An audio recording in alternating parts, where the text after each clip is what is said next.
Hey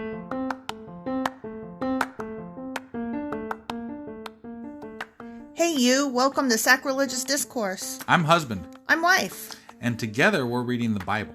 Starting with Genesis and eventually ending with Revelations, we're working through every book and offering our atheist 2 cents. Or shekels. Yeah, those.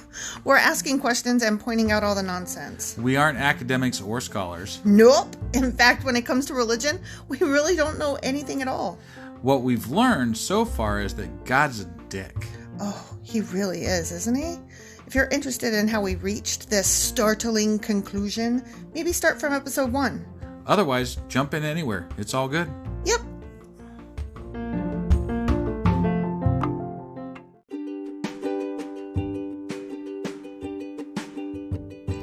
Hey wife, we just got a new sponsor. It's Anchor. They must think we're doing something right because they picked us back up. That's amazing. Want to hear something even more amazing? Yeah?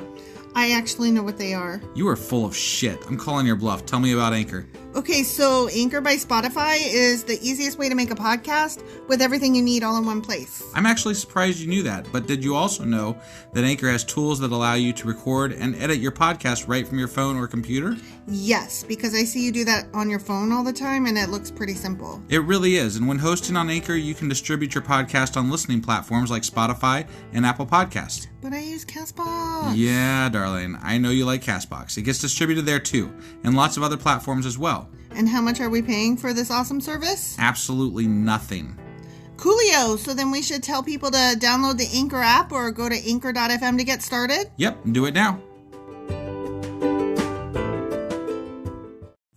Husband. Wife. It is a Q&A day. It sure is. Do you know what we're talking about? I have no idea because you've kept me in the dark on this one, and I kind of wanted to talk about the book of information capitalized, but we're saving that for another time, so. Because I had already done a lot of research. No, I know. For this one. I'm all for it. We're going to talk about sandals. Sandals.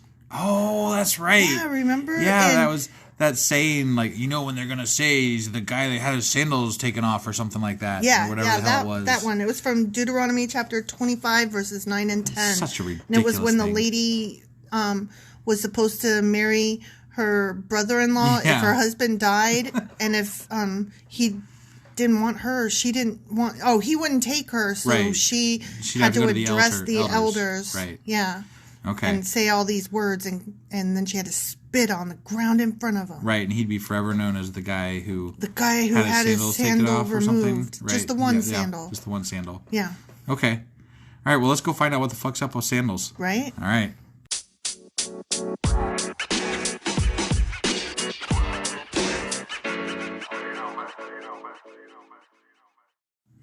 Okay, well, before we go into this, let me specifically read the verses. Okay, sure. Okay? Yeah. So again, it's Deuteronomy chapter 25, verses 9 and 10. Okay. The widow must walk over to him, the husband's brother, right, in the presence of the elders, pull his sandal from his foot, and spit in his face. Then she must declare, "This is what happens to a man who refuses to provide his brother with children." Ever afterward in Israel, his family will be referred to as, quote, the family of the man whose sandal was pulled off. Exclamation point. It just seems so fucking ridiculous. Right? Like, I mean, first of all, like, you're being forced to marry your brother-in-law. I know, right? And second of all, the woman's getting upset because she can't. And also the man is... just the whole thing's ridiculous. I know. It's very weird. Okay. All right. Okay, first of all... let me talk about the spit real quick. Sure, yeah. So, the translation that we read says spit in his face. Yeah. But most of the other translations and scholars all agree that she doesn't spit in his face. She has to spit on the ground in front of him. Okay. But I really, really like the imagery of her spitting in his face. Definitely much better. Yeah. So, shoes as a whole and feet are very symbolic throughout the Bible. There are places in the Bible where they would take their shoes off if they were walking on hallowed ground or walking or standing before the Lord barefoot kind of thing. Yeah. So that's one thing we have to keep in mind too, is a lot of this is symbolic. Okay. Right. And also it's transactional. like a lot of their ceremonies and their things that they have to reenact, they're transactional, like I will do this and then you will do that, and then at the end of it we will agree that this is what these things mean. Okay. And they're almost always somebody's gaining something from somebody else. Got it. Okay. Yep. So in this particular transaction, the exchange is in ownership. Okay. And the shoe represents that ownership. So somebody is giving up, they're ceding their right to ownership over something, and the shoe represents that. So they're ceding their right to ownership over the woman? Yes. Is that essentially? So that she can marry somebody else. Oh, but because they're also going to be shamed for doing so, correct? Because they're going to be forever known by this. Yes and no. Okay. I mean, yes, because, he'll be known as the guy who lost his shoe. Right. But it's more of an image thing. Like, he'll be known as the guy who didn't marry his dead brother's wife. Okay. But it also means that if she remarries, they remember that that's okay. Okay. Because in a lot of these... Because there was a public transaction. Right, quote, exactly, okay. Exactly. So it's less of a shame thing than it is we're pretending it's a shame thing, but I'm cutting the ties in front of everybody. And that's why it has to be in front of elders. Got it. Okay? So it's almost like a legal thing. It is. It's a very legal thing. Okay. Very legal. Because really, they don't have to have a wedding ceremony. When her husband dies, she's automatically married to dude. Oh, so he's literally giving her up. Yes. He already, quote unquote, kind of owns her. Yes, he does. He's literally cutting that ownership off. Exactly. Okay. And otherwise, which is probably unless it. I mean, I'm sure there was times where it made sense, and it wasn't shameful, but it's a shameful thing to the woman to be cut off like that. I would imagine as part of why they shame the man for doing it. Yes and no. If she had gone ahead and married somebody else, she would be considered an adulterer. Got it. Without this legal ceremony. Right. And sometimes there's even documentation that goes with it. Got it.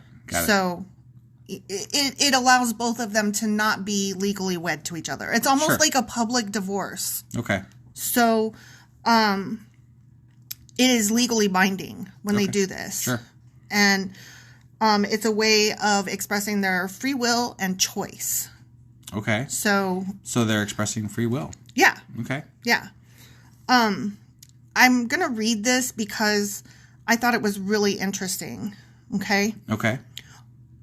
All investigations into the concerned parties are conducted the previous day, on which both parties are instructed in ceremony details and on which the widowed sister-in-law is not allowed to eat. The ceremony should not be performed in the evening, nor on a Sabbath or a holiday, nor on the eve of a Sabbath. Oh, I just said that. On the Sabbath. Oh, not on the Sabbath or holiday or on the eve of a Sabbath or holiday. Got it. So they have to go, the elders have to go investigate them. Got it. And it's an event. It's a very social event. Like the entire village often will come out and watch this happen so that they're all witnesses to it. Got it. And they have to get 3 elders who are judges and of high standing. Got it. To perform this. Okay. And it's like a whole thing. They have to say it 3 times, and then the people that are witnessing it have to say stuff, and it's a whole ordeal. It's a to-do. Huh. Okay. And they still do this in some Orthodox Jewish communities. That's interesting to me. Yeah. That's very interesting, actually. And the shoe? Yeah. Remember how I said it was symbolic? Yeah. The shoe usually is the property of the community. So the man puts this symbolic shoe on his foot. Okay. And walks out in this shoe. So it's all pomp and ceremony. It's all pomp and ceremony. Yeah. But there are generally between 10 and 20 ceremonies per year performed in Israel to this day. They're right now. Yeah. to this day. So it's not common, but it's not... Right. It's not common because there's not a lot of serious Orthodox Jews that hold to this particular ceremony. Right. But where they are holding to this, it is still performed. Got it. 10 to 20 per year. It's just interesting to me that even in this day and age, the viewpoint of some in the Orthodox Jewish community is that the woman is owned by a man, essentially. First her husband, and then her husband's brother. He has to give her up. Yeah. Like, that. I mean, it's a little bit crazy to me. He has to cede ownership of her. Right. And not only that, but the people that do the investigating, they have to approve of it. Right. Like, they can't just come to the elders and say, we want to do this thing. They have to go to the elders, say, we want to do this thing. And then the elders have to be like, well, we have to investigate it first. Right. And make sure that, there's nothing fishy going on or no reason to hold you back from this. Right. I don't know what those reasons would be, but... Sure. That I didn't really see anything that got into that. Right. But that's nuances and whatever. Right. So, okay. But, I mean, it's this whole ceremonial thing. Gotcha. Which I was just like, God damn. No, that's pretty cool, actually. I mean, it's cool in the sense that there is a story behind it, I guess. Right. Not cool in the sense that, women men own women. Right. But whatever. So then I found on, like, some, like, Quora or Reddit or some shit like that, like... I don't know. Yeah. I found this little tidbit that I have to read this because it's fucking hilarious. Okay. Okay. All right. The sandal symbolizes the woman's vagina and the man's foot represents his penis. Oh my God. According to the laws of levirate marriage, which is what it is when the woman has to marry her widow's brother. Okay. That's levirate marriage. So according to the laws of that, the man is supposed to, quote, put on the woman's reproductive organ, but he won't. So thus, that's the giving it up. Thus, during this ritual, the woman publicly removes the sandal from the man's foot. Next, when she spits in his face, the spit represents the man's wasted semen because he will not impregnate her. See why I had to say it? I was like, I gotta read that. That's awesome. I don't know that has a lot of credence. Whatever, but it's still fun. It's fun. Yeah. And, like, why not? Yeah, no. It's just as silly makes just as much sense as anything else, right? So, I mean, women owning men, why shouldn't a shoe fucking represent a vagina? Point. Right. Okay, so that's what it means to have the sandal taken off and stuff. Less shameful, more ceremonial. Still practiced today in some places. Got it. Well, that's pretty interesting. Yeah.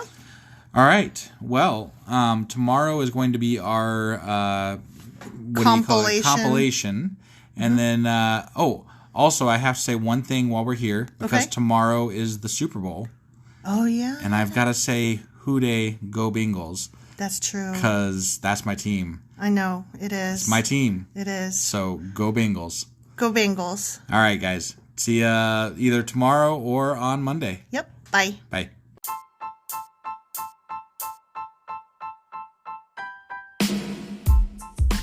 Hey, wife. Yes, husband. Did you know that we are now on Patreon? Yes, because you told me, but also, no, tell me more. So we're on Patreon now. Are we? We are. And our supporters can go there and support us, and we have multiple levels all the way up to You Killed God. That sounds really drastic and escalated quickly-ish. Well, no, there's multiple levels before there. So it escalates on a sliding scale of, cheap to not cheap. Oh. But, we can definitely use any amount. So, like, any support is always appreciated. So what exactly is Patreon? It's a place where you can show your support for our podcast. And just our podcast? Any podcast or any performer.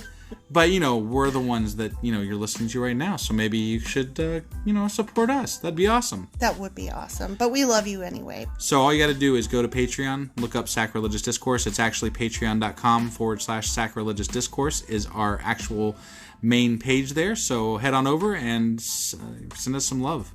Yeah.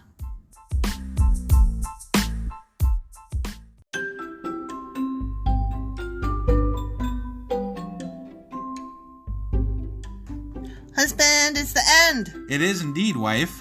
Tell the people where they can contact us. Well, they can get a hold of us via our email, which is sacrilegiousdiscourse@gmail.com. We have Twitter at sacrilegious_D. For D's nuts. Oh, why do you know? Why do you keep doing that? Ugh. All right, we have a Facebook page, an Instagram page, and a Pinterest page. But if you really want to get our attention, Twitter's where it's at. Twitter is where you're at. Yeah. And they should also review, like, and subscribe, yeah? Definitely. Apple Podcasts reviews help us out tremendously. And we also can use your support on Patreon, which is a great place to support us as well.